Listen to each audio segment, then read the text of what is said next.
प्रातः स्मरणीय भारत माता के चरणों में प्रणाम करता हूं। प्रातः स्मरणीय पुण्यदायिनी जीवनदायिनी मां नर्मदा, हम सब सौभाग्यशाली है कि हम नर्मदा किनारे और नर्मदा जी का नाभि स्थल में जन्मे हैं, मां की गोद में, और इसलिए मां नर्मदा के चरणों में प्रणाम करता हूं।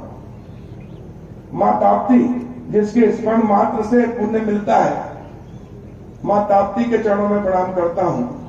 और जिस तवा ने नर्मदापुरम और हरदा का, किसानों का, गांव का भाग्य बदल दिया, तकदीर और तस्वीर बदल दी, और अब हरदा जिला मध्य प्रदेश का पहला जिला बनने जा रहा है। माननीय मुख्यमंत्री शिवराज सिंह चौहान जी के आशीर्वाद से 100% गांव की जमीनें, शहर की जमीनें सिंचित हो रही है। गंजान मोरन डैम और नर्मदा में शहीद इलाव सिंह उद्वहन सिंचाई के माध्यम से दोनों बजट में स्वीकृत हो गई है। और से जो बची हुई तवा नहर से असिंचित है, तवा कमांड से छूटे हुए गांव है, वो सारे के सारे टिमरनी हो, चाहे हरदा हो, चाहे रेडगांव हो, हंडिया हो, या सियाली खिड़किया हो, 6 के 6 तहसील के सब गांव सिंचित होकर मध्य प्रदेश का पहला जिला बन रहा है, हरदा जिला। और इस हरदा जिले में, जिसको महात्मा गांधी जी ने कहा था कि हिंदुस्तान का हृदय है हरदा, और जब हृदय धड़कता है तो व्यक्ति जीवित रहता है। तो हिंदुस्तान की धड़कन मां नर्मदा का नाभि स्थल, और ये प्रकृति की बहुत खूबसूरत देन, वनांचल, विंध्याचल, सतपुड़ा के बीच में बसा हमारा यह केल झीरी, जहां सागवान की बहुत खूबसूरत छटा बिखेर रहा है, हरियाली है, पर्यावरण बहुत सुंदर है। यहाँ की आंगनबाड़ी को देखकर दिल गदगद हो गया। ऐसी खूबसूरत जगह में महामहिम राज्यपाल महोदय आज पधारे हैं। मैं हरदा जिले की समस्त जनता की ओर से, बच्चे, महिलाएं, युवा, बुजुर्ग, किसान, मजदूर, व्यापारी, उद्योगपति भी आए हैं। गुजरात से हमारे हरदा में बसे हैं गुजराती, आपके नटवर पटेल, रमनीत पटेल और बाकी गुजराती समाज भी है, हमारे अधिकारी कर्मचारी भी हैं। सबकी ओर से मैं आपका हृदय नगरी हरदा जिले की इस केलझिरी में हृदय से स्वागत करता हूं, वंदन करता हूं, अभिनंदन करता हूं। और आप सबसे निवेदन करता हूं कि इतनी जोर से ताली बजाओ कि भोपाल और दिल्ली तक सुनाई दे। जोरदार ताली बजाकर हम हमारे महामहिम राज्यपाल महोदय का अभिनंदन करें। और मेरे साथ दोनों मुट्ठी बांधकर भारत माता का सभी लोग जयकारा लगाएंगे, क्योंकि भारत माता हम सबकी है। बोलो भारत माता की, भारत माता की, नर्मदे हर, नर्मदे हर जिंदगी, ताकि मां नर्मदा का आशीर्वाद हमें जिंदगी भर मिलता रहे, हमारा जीवन खुशमय व्यतीत होता है। मंच पर विराजमान महामहिम राज्यपाल महोदय का एक बार पुनः अभिनंदन। आज के कार्यक्रम के हमारे विशिष्ट अतिथि बैतूल, हरदा, हरसूद लोकसभा क्षेत्र के यशस्वी, कर्मठ, सरल, सहज सांसद मेरे अभिन्न मित्र भाई दुर्गादास उइके जी, जोरदार ताली बजाकर उनका भी अभिनंदन करें। मेरे छोटे भाई और टिमरनी विधानसभा क्षेत्र से हैट्रिक लगाने वाले लगातार तीसरी बार के विधायक कर्मठ जुझारू भाई संजय शाह जी, उनका भी जोरदार ताली बजाकर अभिनंदन करें। और जिला पंचायत के यशस्वी अध्यक्ष, लगातार 4 बार से जिला पंचायत सदस्य भाई गजेंद्र शाह जी भी यहाँ उपस्थित हैं, जोरदार ताली बजाकर उनका अभिनंदन करें। हमारे जिले की जो टीम है प्रशासनिक, बहुत ही कर्मठ, सरल, सहज, वाकई में जिस प्रकार जनप्रतिनिधि जनता के प्रति 24 घंटे मेहनत करते, वैसे हमारी प्रशासनिक टीम भी है। उसके हमारे युवा कलेक्टर ऋषि गर्ग, एसपी मनीष अग्रवाल जी, जिला पंचायत सीईओ रोहित जी, हमारे टीओ अंकित सहित सभी कर्मचारी, अधिकारी बंधु, पत्रकार मित्रों, मातृशक्ति यहाँ उपस्थित है, बहनें हैं, बेटियां हैं, मैं सबके चरणों में प्रणाम करता हूँ। बुजुर्गों के चरणों में प्रणाम, युवा साथियों को नमस्कार, बच्चों को प्यार और पत्रकार मित्रों का अभिनंदन। वाकई में आज का दिन हरदा जिले के लिए ये वनवासी क्षेत्र, जनजातीय क्षेत्र और केलझिरी रहड़गांव क्षेत्र के लिए, टिमरनी और हरदा के लिए एक ऐतिहासिक दिन हो गया है कि जिस दिन महामहिम राज्यपाल महोदय हमारे गांव पधारे हैं। और वो किस लिए आए? वो इसलिए आए हैं कि हमारे जो गरीब लोग हैं, जो शहरों से दूर रहते हैं, वनों में रहते हैं, अब तो वो सब लगभग गांव-गांव में स्कूल और आंगनबाड़ी से बच्चे शिक्षित हो रहे हैं, लेकिन हमारी पुरानी पीढ़ी अशिक्षित रह गई। और इसलिए जितने वो जागरूक होना चाहिए स्वास्थ्य के प्रति, शिक्षा के प्रति, हर क्षेत्र में जागृति उतनी नहीं है, उनको जागृत करने आए हैं, उनकी समस्याओं को समझने आए हैं और समस्याओं का निराकरण करने आए हैं। और हमारी संस्कृति में कहा गया, पहला सुख निरोगी काया। व्यक्ति अगर स्वस्थ है तो वो अपने पैर पर खड़ा हो सकता है, प्रतिस्पर्धा में आगे निकल सकता है, वो अपने लिए, अपने परिवार के लिए, समाज और राष्ट्र के लिए उपयोगी हो सकता है। अगर वो स्वस्थ नहीं है तो वो न अपने लिए काम आ सकता है, न परिवार के लिए, न समाज के लिए, न राष्ट्र के लिए। और इसलिए व्यक्ति का स्वस्थ होना बहुत जरूरी है। लेकिन अशिक्षा के कारण, जागृति की कमी के कारण कुछ बीमारियां हम पाल लेते हैं, समय पे जांच ही नहीं कराते, अंधविश्वास में रहते हैं और इसलिए बीमारियां घातक होते हैं, जानलेवा हो जाती है और जीवन भर असमर्थ रहते हैं।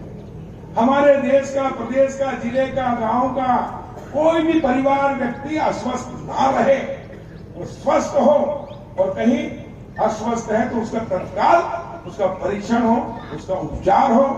और उसके लिए माननीय राज्यपाल महोदय, जो सिकल सेल एनीमिया है, ये ऐसी बीमारी है घातक जो वंशानुगत आती है और बच्चे के अंदर शुरू होती है और वो 38 साल से ज्यादा, 35 साल से ज्यादा जी नहीं पाता है। जैसे हाशिया रहता ना, ऐसे हाथ पैर टेढ़े तिरछे हो जाते हैं और इसलिए वो तो दुखी रहता है, पूरा परिवार, पूरा रिश्तेदार और समाज भी दुखी होता है। इसकी जागृति हो, ये बीमारी देश से खत्म हो, इसलिए हमारे देश के यशस्वी प्रधानमंत्री माननीय नरेंद्र मोदी जी ने इस बीमारी को राष्ट्रीय बीमारी आपदा घोषित किया और इसके लिए सरकार इस बीमारी को खत्म करने के लिए दृढ़ संकल्पित है। उन्होंने संकल्प लिया है कि आने वाले कुछ वर्षों में हम इस बीमारी को पूरी तरह हिंदुस्तान से खत्म कर देंगे और इसके लिए जन जागृति अभियान चला रहे हैं। और हमारा, मुझे कहते हुए गर्व महसूस होता है कि हमारे महामहिम राज्यपाल महोदय ने उसको मिशन के रूप में लिया, कि उन्होंने संकल्प लिया कि मैं मध्य प्रदेश में राज्यपाल रहते ये सिकल सेल एनीमिया की जो घातक बीमारी है, जो बच्चों का भविष्य खत्म कर देती है, परिवार दुखी रहता है, वो एक भी परिवार दुखी ना हो, ये बीमारी जड़ से खत्म हो, इसके लिए उन्होंने संकल्प लिया कि इसको हम मिटाएंगे। और वो हमारी सरकार के मुखिया हैं, महामहिम राज्यपाल महोदय के नाम से ही सारे आदेश और पूरा बजट और पास होता है, जिससे विकास होता है। और इसलिए मुखिया है हमारे सरकार के, प्रदेश के, उन्होंने संकल्प लिया है कि इस बीमारी को हम जड़तोड़ से उखाड़ के फेंकेंगे और प्रधानमंत्री नरेंद्र मोदी जी का संकल्प हम पूरा करेंगे, उसमें हम भी सब साथ में हैं। और आज मुझे बताते हुए खुशी है कि महामहिम राज्यपाल महोदय ने सारे जिले का प्रवास कर लिया है और ये आखिरी जिला था हरदा, जो छोटा जिला है, लेकिन जिला जरूर छोटा है लेकिन हर क्षेत्र में नंबर 1 है, हर क्षेत्र में नंबर 1। और उसमें आप आए हैं, मैं आपको विश्वास दिलाता हूं माननीय राज्यपाल महोदय, क्योंकि मैं यहाँ का जनप्रतिनिधि भी हूँ, मंत्री भी हूँ, तो मेरी जिम्मेदारी है कि आपके संकल्प को, प्रधानमंत्री जी और मुख्यमंत्री जी के संकल्प को हम पूरा करेंगे और हरदा जिले से ये सिकल एनीमिया जो बीमारी है, सिकल सेल एनीमिया, इसको हमेशा के लिए खत्म करने के लिए पूरी ईमानदारी से प्रयास करेंगे और हम एक एक नागरिक को जागरूक करेंगे। और जो सिकल सेल एनीमिया जिसको बीमारी होती है, कई बार क्या होता है, दिव्यांग बच्चों के, दिव्यांग बच्चे से शादी हो जाती है और उसके कारण फिर उनके बच्चे भी इसी बीमारी से, सिकल सेल एनीमिया से पीड़ित होते हैं और इसलिए उनकी शादी ना हो, इसलिए जागरूकता। ये बीमारी कैसे दूर हो सकती, कैसे खत्म हो सकती, उसकी जागरूकता हम जन जन घर घर पहुंचाएंगे। हमारा पूरा जिला प्रशासन, स्वास्थ्य विभाग, हमारे सामाजिक कार्यकर्ता सब इसके अंदर लगेंगे। ये हम आपको विश्वास दिलाते हैं और हम इस बीमारी से इस जिले को मुक्त कराएंगे। दूसरा, हमारे बच्चे जो अशिक्षित है वन क्षेत्र में, बेटे और बेटियां, बेटी पढ़ाओ बेटी बचाओ और बेटी पढ़ाओ प्रधानमंत्री नरेंद्र मोदी जी ने संकल्प लेकर जो अभियान चलाया है, हमारे गांव गरीब और किसानों के मसीहा बहनों के भैया बच्चों के मामा युवाओं के हृदय समाज और गरीब माता पिता के सरपंच बेटा, और अब तो लाडली बेटियों के तो मामा है, लेकिन अब लाडली बहनों के भी भैया हो गए।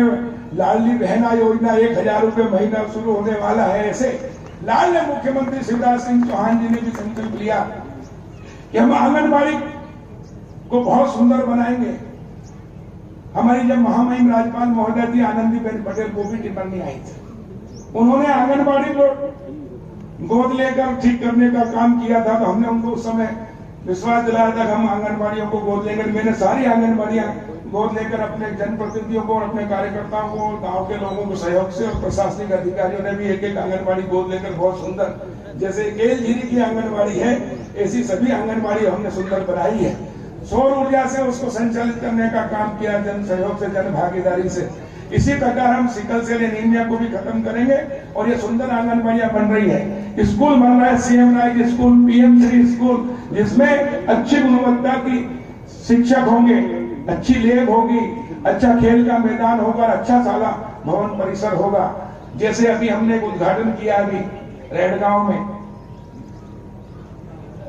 एकलव्य मॉडल विद्यालय और छात्रावास, आवासीय छात्रावास, जिसमें 400 बेटियां पूरे जिले और आसपास के जिले से भी आके यहाँ पढ़ रही हैं। उनके रहने की व्यवस्था, उनके नाश्ते की व्यवस्था, भोजन की व्यवस्था, बेहतरीन पढ़ाई की व्यवस्था, लाइब्रेरी की व्यवस्था, अच्छे स्कूल, उसका उद्घाटन महामहिम राज्यपाल महोदय ने किया है। हमारा सौभाग्य है कि आपके कर कमलों से वो शुभारंभ हुआ, तो हमारे बच्चे पढ़ लिख कर मध्य प्रदेश इस देश में नंबर 1 स्थान हरदा जिला का लाएंगे और हमारी वनवासी बेटियां पढ़ लिख कर योग्य बनेगी, IAS बनेगी, IPS बनेगी, क्लास 1 अधिकारी बनेगी, इंजीनियर बनेगी, डॉक्टर बनेगी। वो अपने अपने परिवार के साथ समाज और राष्ट्र की उन्नति में अपना योगदान देकर अपने जीवन को सफल और सार्थक कर सकेंगी, ऐसी मैं अपेक्षा करता हूँ। तो इस प्रकार शिक्षा के क्षेत्र में भी आगे आ गया, 2 हाथ को काम मिले, बेरोजगारी खत्म हो, ताकि गरीबी मिटे। और इसके लिए माननीय प्रधानमंत्री नरेंद्र मोदी जी ने स्वामित्व योजना लेकर आए। ये आजाद भारत की सबसे बड़ी योजना है कि शहर और गांव मिलकर देश बना है। गांधी जी भी कहते थे असली भारत गांव में बसता, गांव के विकास से देश का विकास होगा। लेकिन गांव में आपका मकान है तो उसकी कोई वैल्यू नहीं, चाहे वो 1 लाख का हो प्लाट या 1 करोड़ का हो, आपकी 5000 की जमानत नहीं हो सकती, बल्कि 1 रुपए की जमानत नहीं हो सकती, 1 रुपए का लोन नहीं, लिमिट नहीं सकता।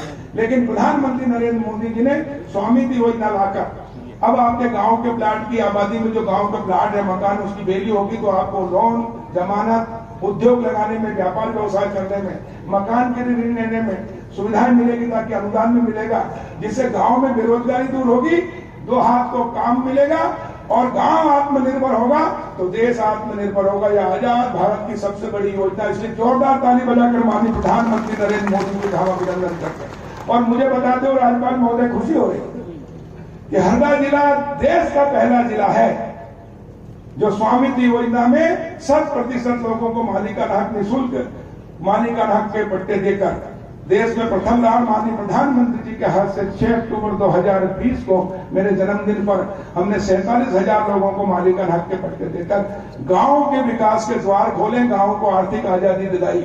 और स्व सहायता समूह के माध्यम से अपनी बहनों ने भी बताया है कि किस प्रकार वो आत्मनिर्भर हो रही है। अपने घर बैठे सिलाई, कढ़ाई, बुनाई, अचार बनाना, पापड़ बनाना, खिलौने बनाना और भी बांस की वस्तुएं बनाना, हर चीज में वो आगे आ रही है और कम से कम 10-12 हजार रुपए महीना कमा रही है। तो इस प्रकार हमारा संकल्प है कि हर बहन कम से कम 10,000 रुपए महीने कमा लो, अपने पैर पर खड़ी हो। तो मातृशक्ति आत्मनिर्भर होगी तो परिवार आत्मनिर्भर होगा, परिवार आत्मनिर्भर होगा तो जिला और प्रदेश और देश आत्मनिर्भर होगा और सब सुखी और खुशहाल रहेंगे। यही है, इसीलिए है लोकतंत्र। और इसी आजादी के इस अमृत काल में सब स्वस्थ रहें, मस्त रहें, खुश रहें, खुशहाल रहें, यह सरकार का लक्ष्य है। लोकतंत्र की यही मान्यता है, उसको हम पूरा कर रहे हैं। आगे भी हम करेंगे। और माननीय मुख्यमंत्री शिवराज जी के नेतृत्व में महामहिम राज्यपाल महोदय ने अपने विधानसभा में अभिभाषण में जो कहा था कि लाडली लक्ष्मी लाडली बहना योजना हमारी सरकार लाएगी, जिसमें 1,000 रुपए महीना हर बहन को जो 23 साल से लेकर 60 साल की उनको मिलेंगे, और जो वृद्ध हैं उनको, जो निराश्रित हैं, जो विधवा हैं, जो कल्याणी है, उनको 600 रुपए महीना मिल रहा है, उनको 1,000 रुपए महीना मिलेगा। उससे हमारी बहनों को हर साल 12,000 रुपए मिलेंगे, जिससे वो आत्मनिर्भर होगी और अपनी इच्छाओं को पूरी कर सकेंगे, अपने बच्चों की इच्छाओं को पूरी करके वो आत्मनिर्भर खुशहाल बनेगी। इसके लिए कार्य कर रहे हैं। मैं आप सबकी ओर से महामहिम राज्यपाल महोदय का एक बार पुनः स्वागत करता हूं। हमारे विधायक भाई संजय शाह जी ने जो मांग की कि केलझिरी आने में जो रपटा है, ये बारिश में जैसे ही पानी आता पहाड़ी में नदी जल्दी बाढ़ आ जाती है और रास्ता बंद हो जाता है, और इसलिए बड़ा पुल का निर्माण किया जाए। है क्या पीडब्ल्यूडी के ही है सुभाष पाटिल? इसका एस्टीमेट बनाओ और जितनी भी राशि लगेगी उससे मैं मंडी बोर्ड से स्वीकृत करने की घोषणा करता हूं। बड़ा पुल बनेगा। और अभी इसका एस्टीमेट बनाया है क्या?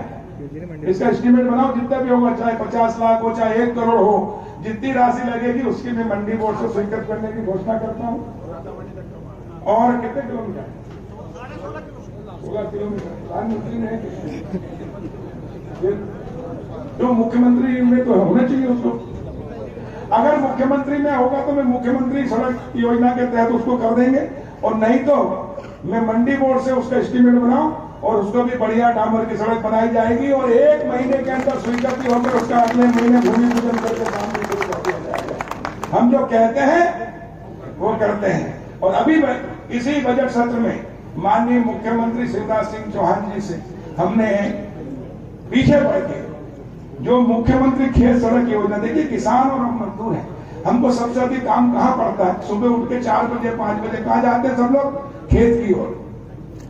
किसान, मजदूर, महिलाएं, बच्चे और मवेशी, और जब बारिश आती तो घुटने घुटने कीचड़ में जाना पड़ता है। पहले 80 कड़ी के गोए थे, वो 10 कड़ी के बचे, इसलिए गोए भी चौड़े कर रहे हैं। और उसमें मुख्यमंत्री खेत सड़क योजना भी हमने प्रारंभ कर दी, और इसलिए खेतों की सड़कें भी बनाई जाएगी ताकि हमारे किसान, मजदूर, महिलाएं, बच्चे और मवेशी को भी कीचड़ में न खपना पड़े।